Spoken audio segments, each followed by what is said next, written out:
Meron nga ba talagang claim ang China sa Batanes? I mean, kiniklaim ba talaga nila? Kasi sabi, pagkabasa ko sa page nila, parang it's not true naman daw na kiniklaim nila.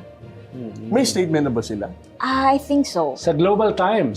Ang Global Times, dati kasi naglabas kasi yung mga academician Nung lumabas na siya 2 days later sa Global Times, ay official na yan.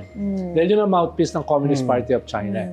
No, kaya nung lumabas siya ron, ay ang sabi naman ng ating DFA, huwag niyong pansinin yun. No? Ang pinapansin lang namin, statement ng gobyerno. Dapat kasi alam ng DFA kung ano yung Global Times. Paalala lang naman. No? Pero ako, Sir Ronald, no? Yung first instance na nabalitaan ko na merong so-called Chinese academics daw, no? Scholars, nagsasabing ang Batanes ay parte ng Taiwan, therefore it's part of China. We immediately responded. Kasi gaya na sinabi mo, sir, no? Ang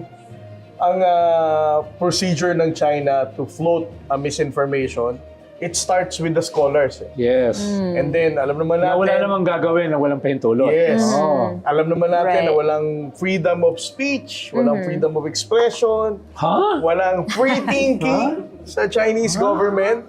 So, ibig sabihin, lahat ng ilalabas nila, sanctioned by the state, no? Yes. And then, ibibigay ito sa state media, Yes. i-amplify, and then after that, kung walang magre-react, walang magre-reklamo, Yes. magiging policy statement na ng gobyerno nila. Correct. Kaya we immediately responded. At kinundin na natin, no? Of course, Guitar Gilbert Chodoro, General Oban, the National Historical Institute.